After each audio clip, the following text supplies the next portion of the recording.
It refers to the foreign diagram, a lot of measurements in this paper way, which shows a compound shape that comprises of a triangle sitting, um, resting or sitting on a square of side 5.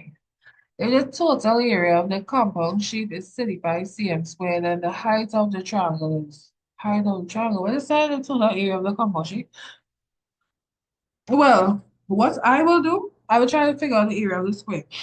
I know that all sides of a square are the same, so area of a square is side by side or side squared. So that'll be 5 by 5. 5 5 is 25. So since the area of the square is 25, and it tells us the area of the whole shape, the compound shape, is 35. To find the area of the triangle, yeah, I will take the area of the entire shape and take away the area of the square, which will give me the area of the, what do you call this again? The triangle. But I'm not finished yet. So since I know what the area of the triangle is, the area of the triangle, oh my, well, I written it right. The area of the triangle is 10. Um, what is us going to see in our area of the triangle is 10.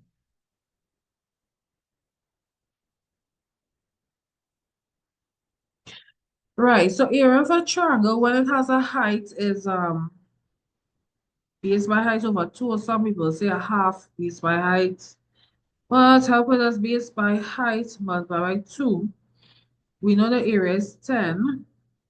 The base would be 5 because the base is also a length from the same length with the side of the square. So the base will be 5 by the height divided by 2. So for this question, it would be to transpose because we need to figure out the height. Or some people may not even transpose, they will test all these figures as the height and see which one will give them 10 is equal to 10. So that could be done too, right? If you're not too good with transposition. Well, you could just test these figures. So you could say 10 is equal to 5 multiplied by, I know it's not going to be 2. So let me test it as B. So 5 multiplied, let's say if the height was 4, which is option. I say it's not going to be A, but it could be B. 5 was at 20. 20 divided by 2 is 10, right? So we get 10 is equal to 10 on both sides. So yeah, the answer is actually 4. So that's if you know the transposition type or you're not too acquainted, you could just test all the numbers, the answers, and see which one will give you the same number equal to the same number.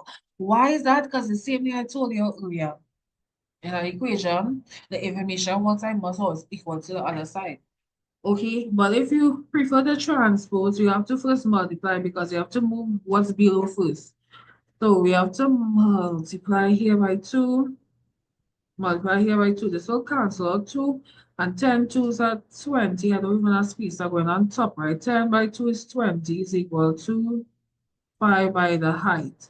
And then to find height, we do the opposite of multiplication. Since 5 is connected to height by multiplication, divide by 5. 5 into 5, 1 leaving us where the height is equal to 20 divided by 5, which is 4. So if you test the numbers, it will take longer. If you transpose and you know what you do when you transpose it,